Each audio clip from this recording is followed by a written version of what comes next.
welcome to the Muscle Intelligence Podcast. I am your host, Ben Pekulski. As always, this podcast is framed around living your greatest life in a body that you love. And I want to ask you a question. Where do you get your beliefs? The things that you believe to be true about the world are often inflicted on us from places that we don't think about, such as our parents, such as the books that we read, such as the people we encounter, and ultimately what was necessary to keep us alive, get us love throughout our life, get us attention, positive and negative. And our belief systems are something that I encourage you and I encourage myself to challenge every single day. And today's podcast is with one of the most brilliant men I've ever talked to in my entire life. And you guys know I get to talk to a lot of brilliant people. Ian Mitchell is a biochemist from Oklahoma who has been studying a molecule for the last 7 years. And this molecule is absolutely revolutionizing the energy space, the health space, and cancer space. And when I say energy, I mean literally cellular energy, ATP production. He's combining this ingredient with other synergistic ingredients that have been shown to improve the efficacy in decreasing cancer growth, increasing ATP production, and also showing massive positive implications when combined with things like cannabis. Super interesting conversation that you're going to love with Ian Mitchell on the product you've likely never heard of, but you absolutely will in years to come and after today, called Carbon 60. So Ian's been studying this on pets, now shifted his research into animals as far as its ability to decrease joint pain and inflammation, decrease cancer growth, and improve energy production in the body. And I don't want to say too much more because he does a way better job of describing his life's passion and research on the podcast. So I hope you enjoy the rest of this podcast with Ian Mitchell. And if you do, as always, listen right to the end because we've got some really great information to share with you. Enjoy the show. Yeah, we'll just get rolling here and talk about like what's actually happening inside the human body. We consume this stuff, and what are like all the potential implications are vast. They are that. Yeah. So what's happening? Okay. So the fundamental idea is that you can use not in the capacity that we primarily use it, because we're using it really as more of an anti-inflammatory and as a buffering system, things like that. But the fundamental mechanism is working as an antioxidant inside the cell. So prior to 2012, when a report came out from Fatih Musa showing that they had doubled or almost doubled, they got a 90% extension in the median lifespan of rats, everyone thought that it was C60 as a whole wasn't really a subject that, or a compound that would be applicable to human bodies or animal bodies. After that, they realized, if you combine it with a lipid, then you can get it into the cells. And so the NIH did some study on it as well. And what they found was when it's bound to a lipid, it moves through the outer cell membrane and it goes to the inside. And then the lipid and the C60 cleave apart and you're left with the C60 embedding at the mitochondrial membrane. There's a gradient differential in the charge. And so it pulls towards the mitochondrial membrane and embeds at the membrane. And so what you have normally in the mitochondria is you've got a lot of system loss due to reactive oxygen species. And because this is a tremendously strong antioxidant, it negates the detriment that you'd get from reactive oxygen species. So you can look at it a couple of different ways. In the test that we've done after we've modified a little bit further, or modified the C60 a little bit further, not just having lipids, we found that we were able to get an ATP boost of 58.3%. And that was substantial, but the odd part of it in terms of mechanism of action was it isn't really that we're upping the ATP, it's that we're dropping system loss. So it's really, you're not adding more water to the bucket, you're just not losing any. So we've plugged all the holes. What dose was that? That was the basis for the, it's about for somebody, how much do you weigh? 260? 260, yeah. Okay, so for somebody your size, it's going to be at the serum, the normal serum that we have, which is at 1.0 mg per mil. It's going to be about a tablespoon a day for somebody your size. And you and I are about the same body mass.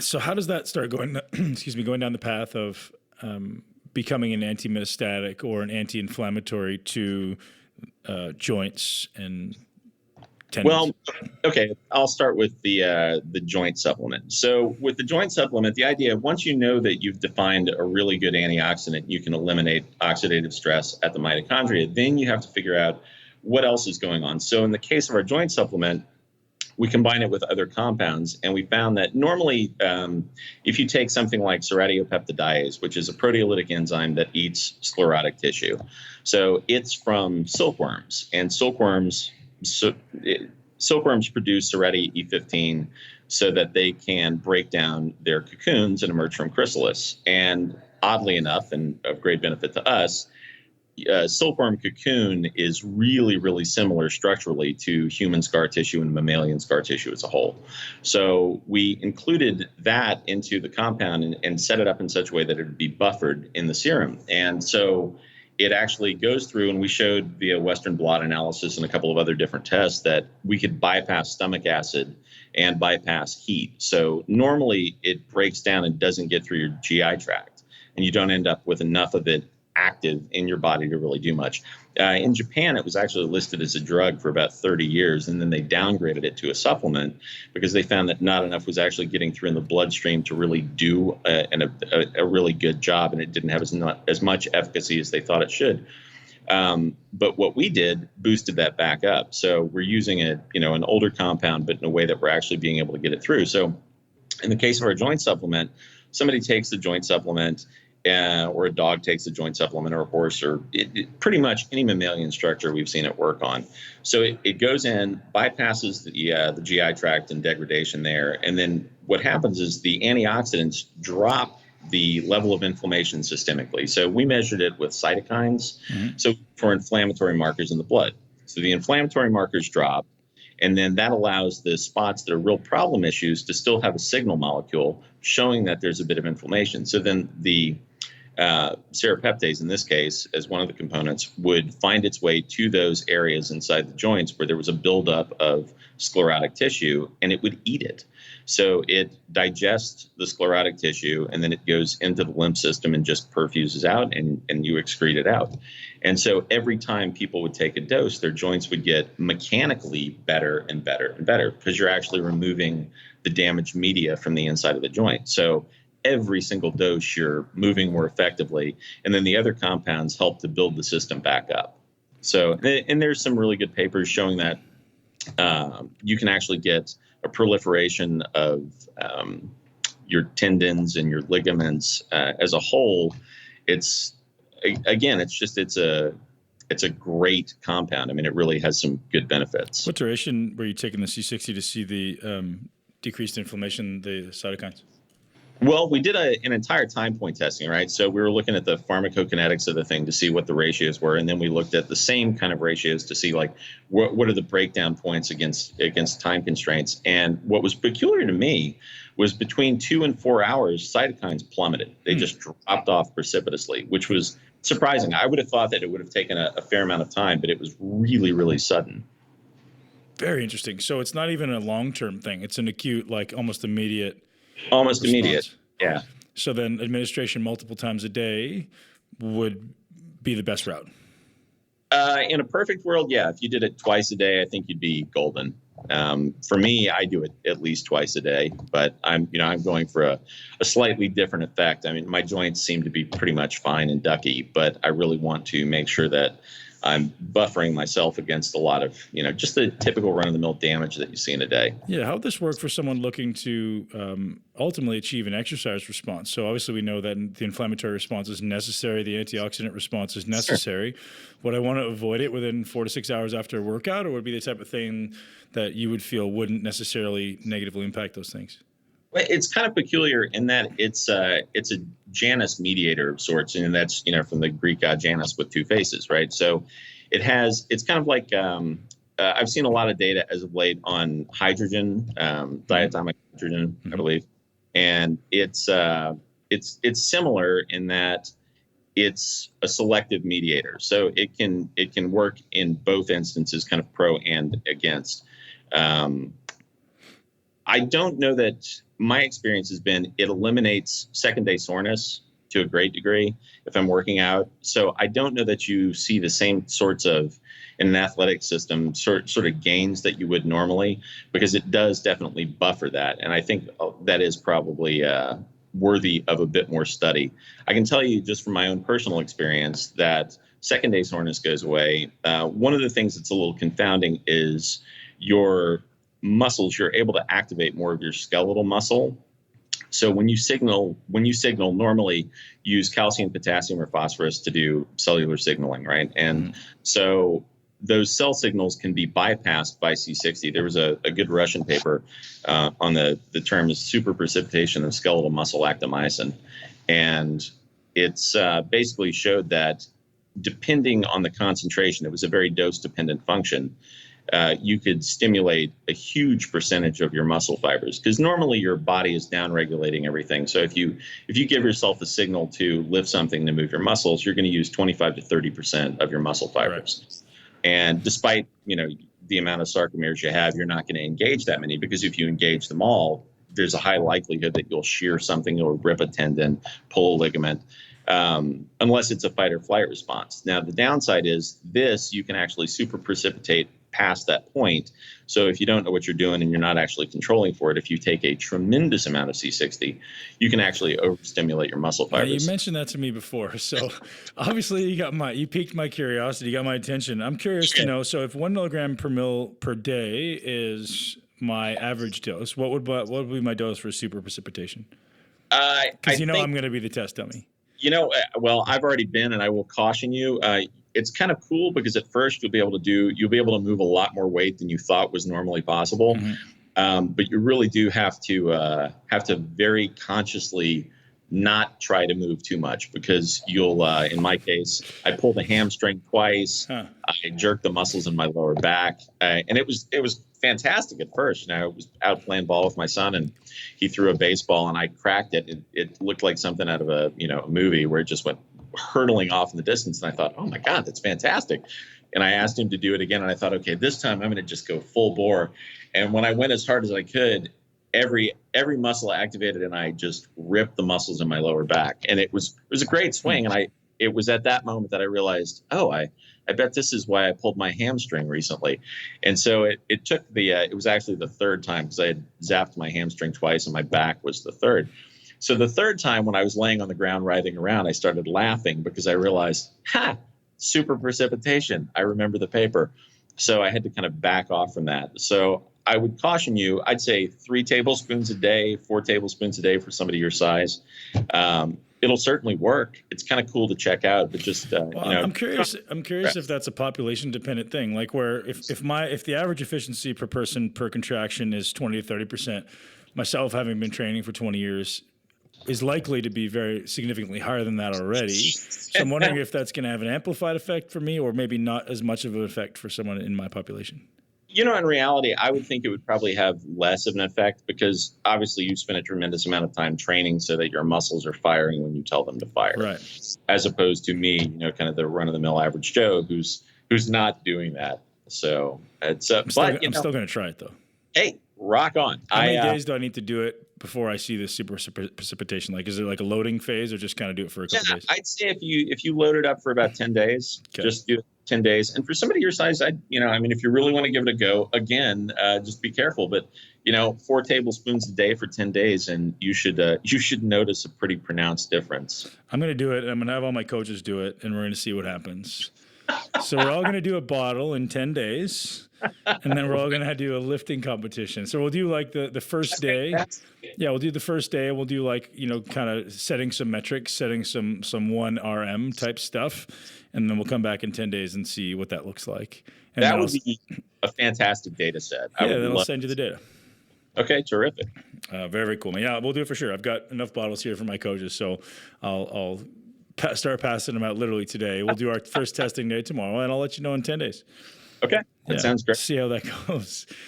So going down the path of the anti-metastatic then, that when we make that claim, it seems like everyone's chasing that end result, right? Everyone in the world is like, oh, this is going to do this for cancer, it's going to do that, it's a ketogenic diet, or it's hydrogen, or it's all these other things that are potentially claimed to have these massive implications. Now, you've actually been issued a patent as an anti-metastatic. So, Well, and we kept it on the down low for about 5 years. I mean, we started working on it 5 years ago, and we've had some interesting data that kind of nudged us in that direction. We did a test that there was basically that study that I had alluded to before, the Fatih Musa study in 2012, where they did the 90% extension of lifespan. Well, we did a similar experiment. We were going for anti-inflammatory responses, but I used a type of animal called a P53 knockout. And so it's a mouse that's had the P53 tumor suppressor gene taken out. And so they have incredibly defined mortality curves. And that was one of the pluses. You know, after tens of thousands of these things, you know pretty effectively the parameters wherein they're going to actually die. And they always die of some sort of idiopathic cancer that just spontaneously pops up. And so when we did the experiment with that, what we found that was kind of peculiar was, of the mice that we used, one of them had a tumor. And it didn't die from the tumor.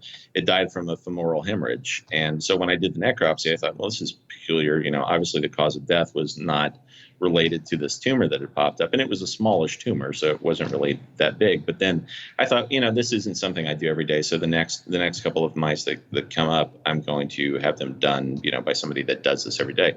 So I had a vet that, you know, specifically focuses on doing necropsies, go through and then do complete histopathology on them.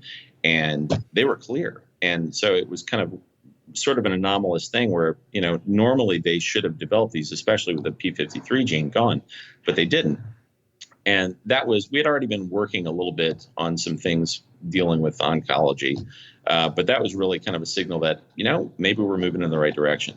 So then we continued to test, and just to be clear, C60 by itself, like the stuff that you have, will not do it. In fact, in the testing that we did, it was kind of a little bit of a curve, and I'll send you the data on it because it was interesting in that it held the cancers at bay for a while, then it dropped them down a little bit, and then they came back with a vengeance. And that's because you're basically culling out the cells that are susceptible to that mechanism of action. And once they're gone, they're going to come back with a vengeance, and they did. The particular way that we put it together is we actually built a different molecule. It's got carbon-60 as a backbone of the molecule, but it's an entirely different molecule.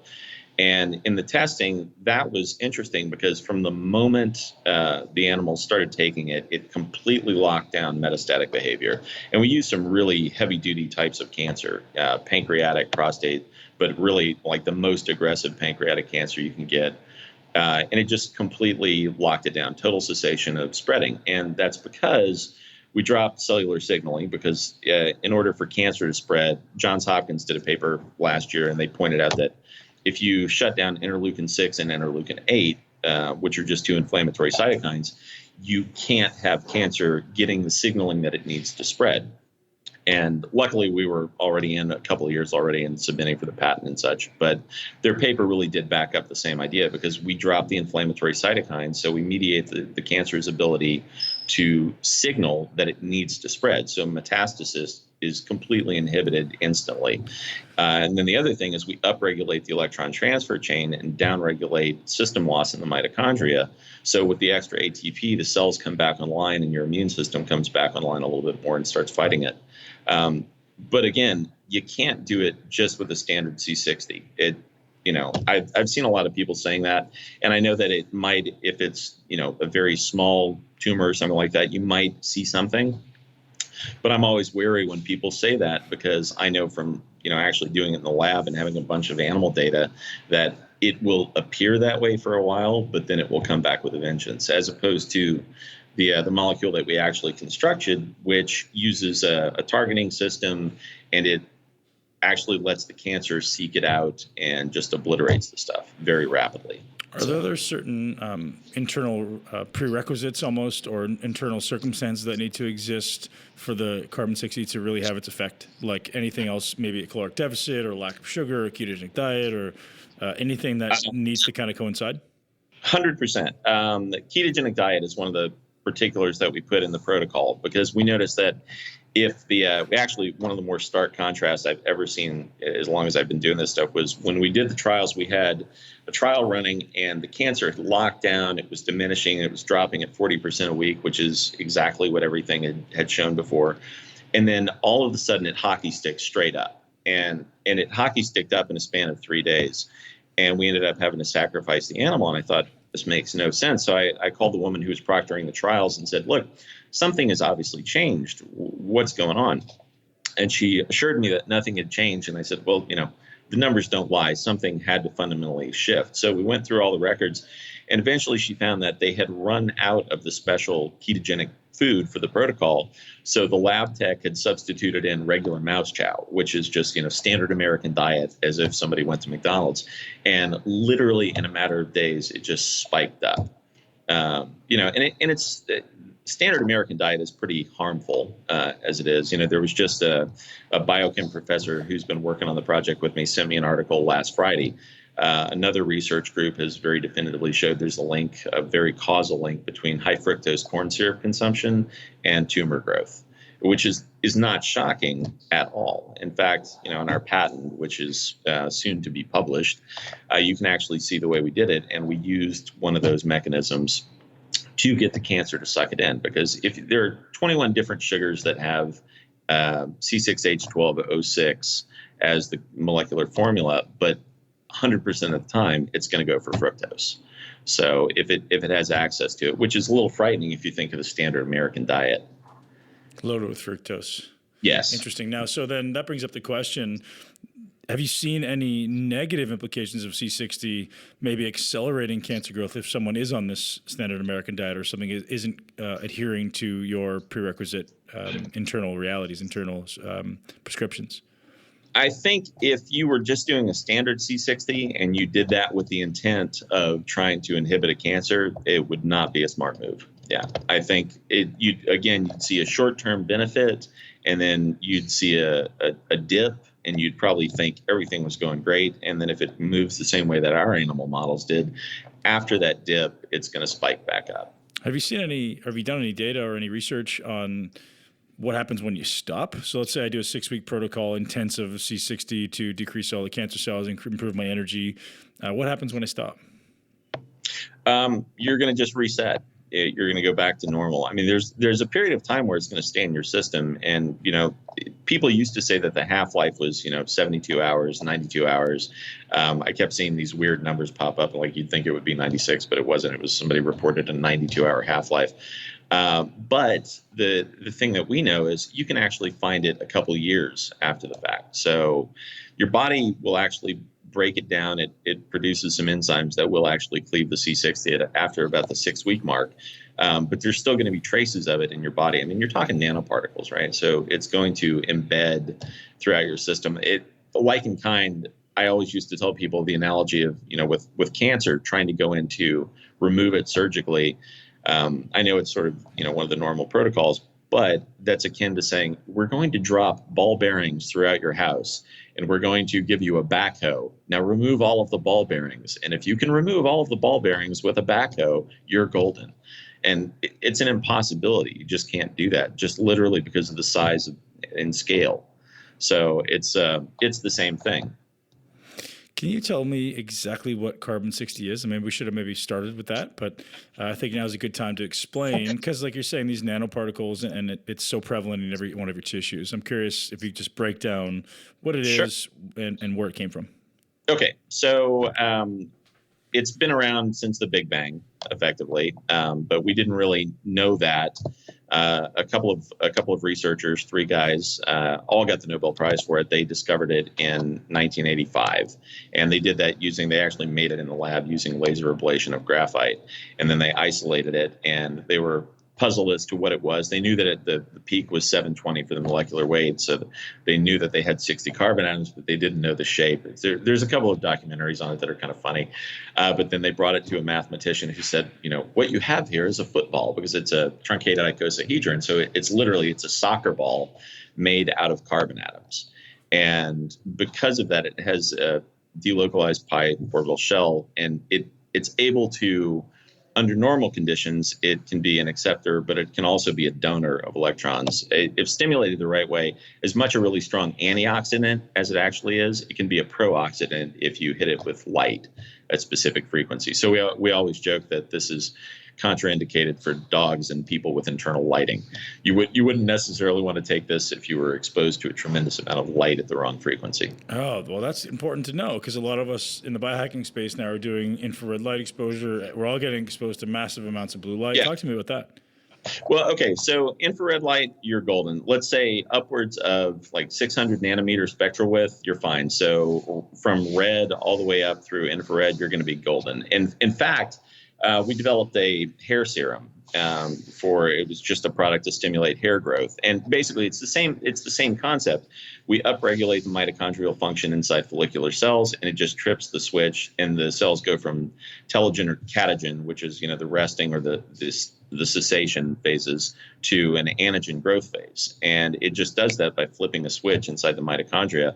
And when the cells have energy, they just start doing their job again. And I always recommend that people, if they really want to accelerate the growth, just use red light. Red light has no problem. Infrared has no problem. You wouldn't want to do heavy duty blue light. But most people know that that's going to be something that's fundamentally toxic for cells anyway. Okay, but we're all getting exposed. Like right now, I'm standing here under getting killed with blue light. Would that be a negative implication? Yeah, it could be. If you did, that's why, the recommendations for the hair product is to put it on at night before you go to bed. It's because you want the stuff to get absorbed into your cells and not be on the surface of your skin. There are actually, oddly, a lot of cosmetics that use C60 as a day sort of cream, which is perplexing to me because that's really not the best idea ever. As a night cream, it's perfectly fine, but you wouldn't want to put it on your skin. And what type of negative effect would they see? Or they wouldn't actually see it, but what's going to happen is it's going to cause aging on a cellular level because you're going to be breaking down the membranes. And it's just, if you'd be literally adding oxidative stress to your system, and your body's aging perfectly well. We all have to fight against it anyway, on its own. There are enough stressors and environmental toxins that we really don't need to add to it. So, have you guys looked at ways of manipulating the chemical structure to prevent that type of situation? Because it seems like we're all insidiously kind of exposed to this stuff. Well, manipulating the chemical structure to stop it from having the same effect with light. Yeah. No, we haven't actually. If anything, quite the opposite. We've been looking at ways to exacerbate it because there's a lot of conditions that you can use sort of the same way we did with the anti-metastatic as a targeting system to get it to cancerous cells. You can use for PDT, which is photodynamic therapies, you can actually stimulate it and get it to pump out singlet oxygen. And basically, it's kind of like intracellular hydrogen peroxide. It will just oxidize and eat the cells that it's adjacent to. So we haven't actually looked at any ways to inhibit it. If anything, we've been looking at ways to try and, enhance that. Wow, fascinating. What are you guys working on? Is there something else in the realm of carbon-60 that you're kind of focusing on in the next coming months and years, or just a matter of like scaling this? No, I think really the idea is going to be to develop a couple of different pharmaceuticals that we can get out so that it gets a bit more mainstream exposure and so that people understand what it is. Right now, again, it's the realm of the tinfoil hat, and it's very new. And admittedly, before I had actually started working with it and seeing what happens and having a lot of clinical data, and we've done 2 clinical trials and having a ton of lab data and animal trials in the lab. Before I had seen what it actually does, it would have been a big pill to swallow. I mean, I always tell people that it's the best thing that I've seen so far in terms of anti-aging and cellular health. Not to say it's the be-all, end-all, because I'm sure it's not. Probably in 15, 20 years, somebody will find some other molecule that does just as much and perhaps more. But in terms of the things that we've seen, this is great. So the idea is just to continue getting this out and trying to permeate the market as a whole, because there's not much market penetration for the average person. If you ask most people what carbon-60 is, they have no idea.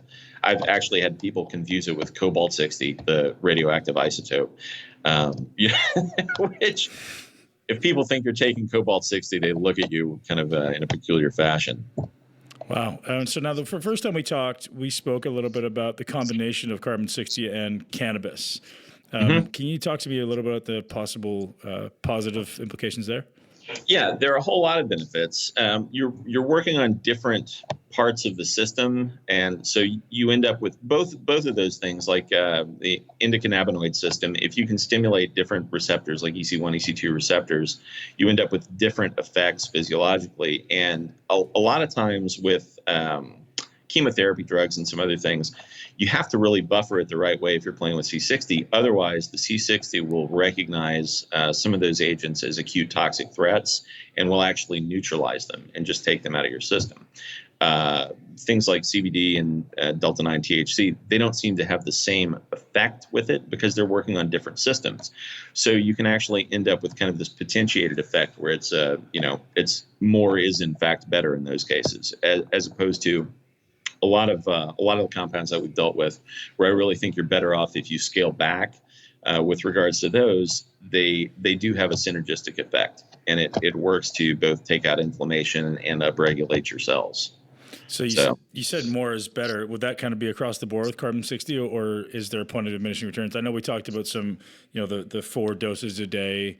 Like if I decided to take 10, You know what? I've done it. So, I mean, I was actually the first guinea pig 7 years ago or so when I started taking this stuff. I took ridiculous quantities. I mean, I knew the safety profile. And I mean, if you went to the hospital and you had some sort of acute toxic attack or had been exposed to a poison, they give you activated charcoal. Mm-hmm. And activated charcoal is it's a type of carbon where they puff it out either electrically or with, heated gas to expand the surface volume so that it has more binding area. Well, carbon 60 has a much more expanded binding volume. So it deals with those toxic attacks like that. So safety profile in our clinical trials, if you could end up with something with a negative toxicity index, this would have been it. It was unbelievable. We couldn't find an acute dosage.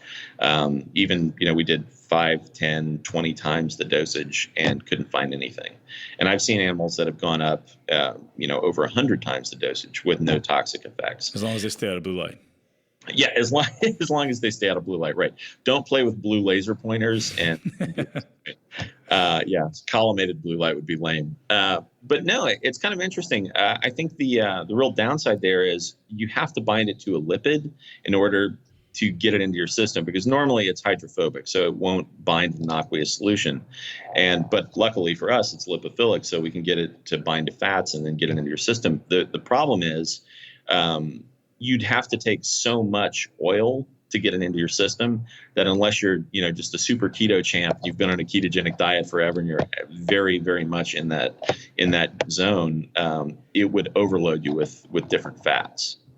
I know I've asked you this before, but I'd like to ask it again. It's like, do you just take this every day, and do you plan on taking it every day for the rest of your life? Yeah, I do. But I still think there's actually a little bit to a hormetic stress response, because your body is a really brilliantly, as you obviously know very well, it's a brilliantly dynamic system, and you can't train the same way every day. Otherwise, you won't get the same benefit. So like in kind, your body needs that hormetic stress response. So I'll take it for a week, then stop for a day, take it for 3 days, stop for 2 days. I literally just try and switch it up. Now, the dosing that I do is much higher than the average person probably. But yeah, I do plan on taking it forever. I've just seen too many benefits not to. Would you feed it to your kids? No, I don't actually. My daughter is a ballerina, and she damaged her knee a couple months ago. So after that, I gave her some just to take out the acute inflammation. But even on a consistent basis, I don't give it to him. And the reason there is I've only seen 2 studies to date with different effects where they were looking at genotoxicity to see if there are any different effects down the road. And there weren't. If anything, it actually appeared that they were better. But I'm always a little bit concerned about stuff like that, and I'd rather err on the side of caution and wait until the data is really in. I mean, at this point, we've got thousands of data points where we can see what is actually happening inside a system and where it's helping with different people and animals. But I don't have any data that I really feel is definitive enough, or there are enough data points to say, yeah, sure, give it to kids. I'm always a little bit more reluctant, and I'd rather be a little cautious. Yeah, you giving it to your parents? Oh, yeah. Yeah, as much as they will take. Yeah, that says a lot, though. I think that's an important, thing to acknowledge as someone gets older. That's probably the most targeted demographic for you, is people who at some point become aware of their own mortality, and for some of us younger than others. But at some point, we realize, hey, we're not going to live forever. Let's start taking care of ourselves. Well, it's the quality of life thing. That's the biggest impetus for me giving it to him. I know with my partner, Dan, he's in his 70s now and closing on his mid 70s. And when we started, he had rheumatic fever as a kid. He grew up in Morocco and he had rheumatic fever as a kid. So he actually had really very bad pronounced rheumatoid arthritis, and his hands were gnarled and swollen, and he couldn't close, he couldn't individually articulate his fingers. To the point where I would make jokes about crab claws, which probably in retrospect wasn't the nicest thing. But after he started taking it, a couple months in, all the redness went away. He got, mobility back in his hands. And the same thing with my dog, who was, I was guinea pig 1. My dog was the second guinea pig. And I did it with him because he was having such a problem. He would always try and get up on the bed with me, and he'd put his front paws up and have to pull himself up. And then when he'd get down, he'd put his paws on the ground and literally pull himself forward until his hind legs would hit the ground. And it was totally depressing. So after he started taking this, literally in a span of less than 2 weeks, he was running and jumping on the bed again. Wow, this is awesome. And that's one of the best things is when you see an animal, because there's no placebo effect. There's no question of, whether or not it's working. It either is or is not. And in my dog, Blaze, in Blaze's case, it was great because he went from being, hobbled a bit to, I'd say easily it pushed him back, like 2.5 years in terms of his performance. And he'd run, jump up on the bed, turn around, jump off the bed. It was fantastic. Wow. So, do you have any ongoing studies right now for Carbon-60? We're in the middle of doing some anti-metastatic trials with the cancer therapeutic, and that's going pretty well. We just stopped a round of it and haven't started up the next round because we're trying to get the diet just right. And we actually know what the macros are and what it needs to be, but it's proven to be very difficult for people to really lock it in. So what we're doing is we're actually working on getting a dog food together for the animal trials right now, so that we can give them the feed and say, just feed them this once a day at this specific time, and then do the dosing against this schedule, which is it's surprising how difficult it is. But when you tell people, you've got to hit these particular macros, and it's a pretty aggressive ketogenic diet.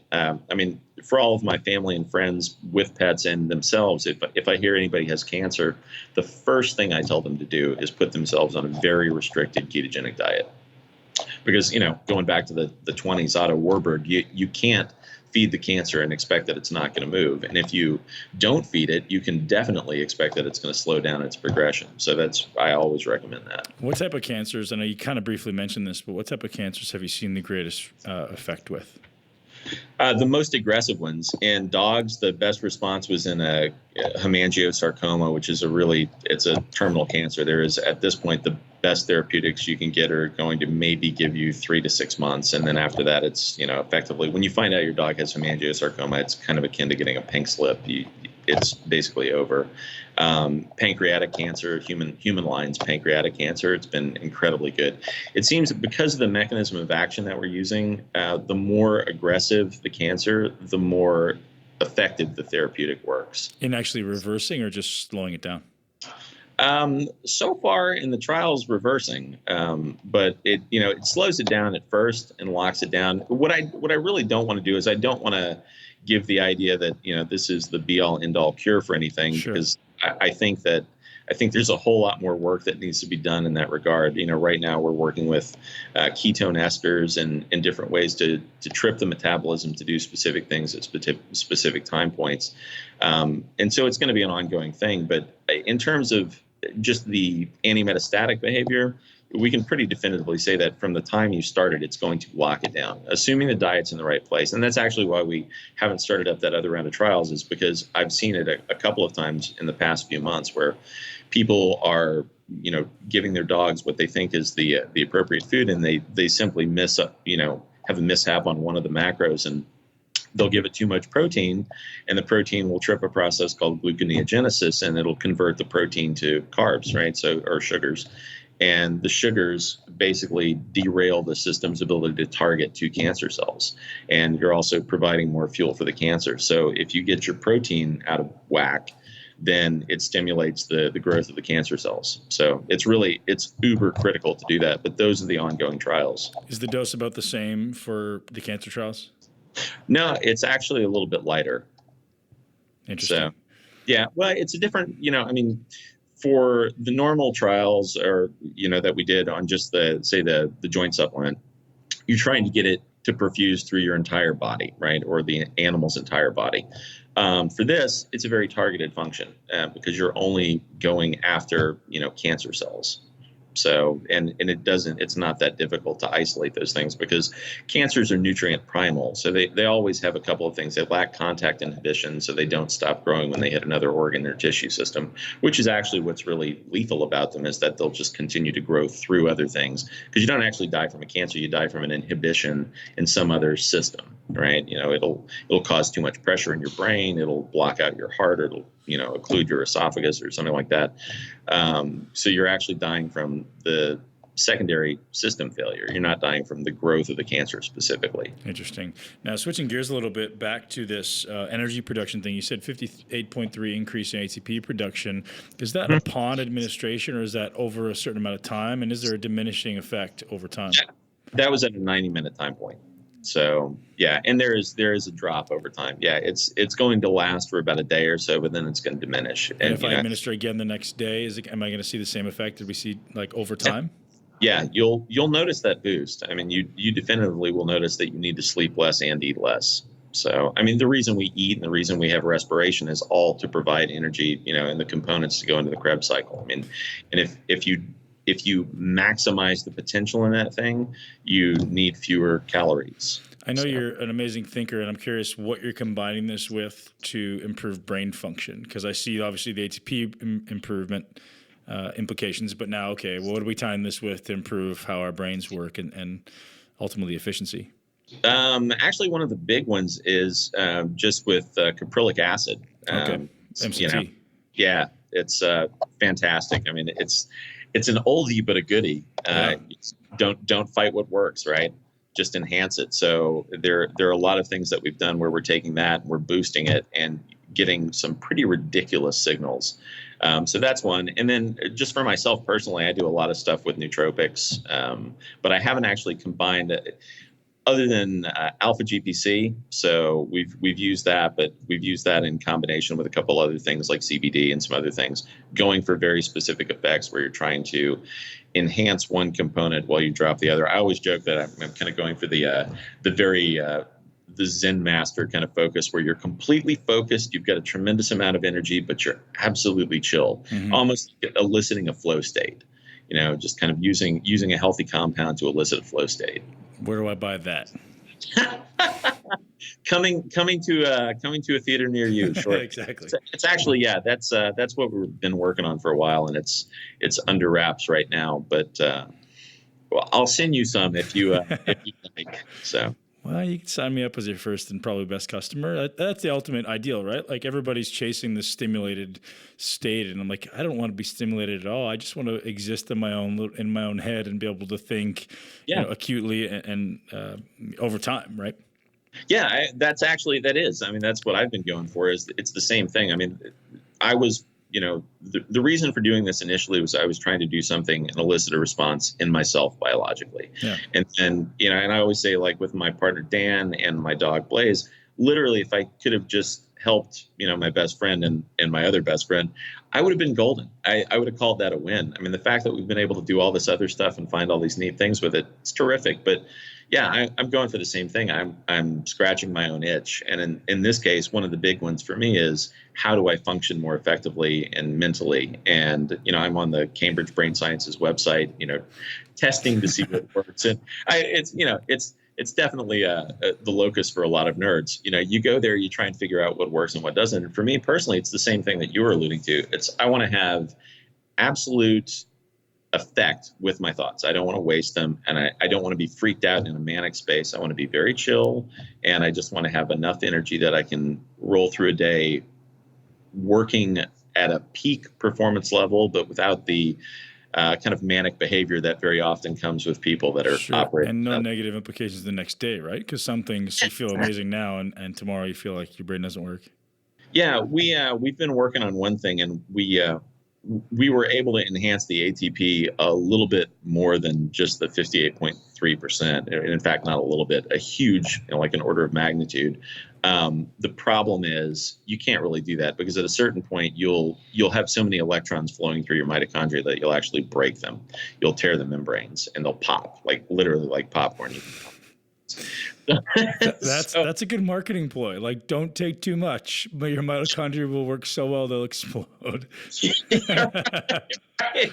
Warning: may cause spontaneous combustion. Yeah, that's not something we want to do. And, when you see that in the lab, you're kind of like, wow, that's different. So you don't, you want to take it down a few notches, because I've heard one of the fellows that works a lot with ketones, Professor Veach, yep. He alluded to the same thing one time, and I guess he had seen that in his lab, was that if you get too much electron flow, you can actually pop those little suckers and they'll just go off like popcorn, which is not what you want. Yeah.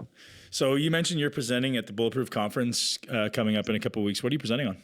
I'm actually not going to present. I'm going out to do they're doing a live taping for another podcast. Yep. So I'll be doing a podcast for them. I think the crux of this is probably going to be the anti-metastatic patent and some of the new anti-inflammatory stuff that we've done as of late. Very, very cool. Ian, where can everyone find out more about your amazing wealth of information and products? Go to carbon60plus.com. That's kind of the hub. Shortly, in about a month, we're taking both the animal side of the house, which is livepetllc.com, and carbon60plus.com, and we're coupling it all together under the C360 Health banner. So it'll just be c360health.com. But that I think will go live in about a month. We're trying to consolidate, because we've had so many people. They order it for their dogs, and then after they see how their dogs have benefited, they come back and go, we got to have this. That's actually why we started the Carbon 60 Plus, is for the human side of the house, because there was such a good response. I had multiple people call and say, oh yeah, I'm doing this. And I'd say, well, is it your dog or your horse? And they'd go, dog or horse? No, I'm taking it.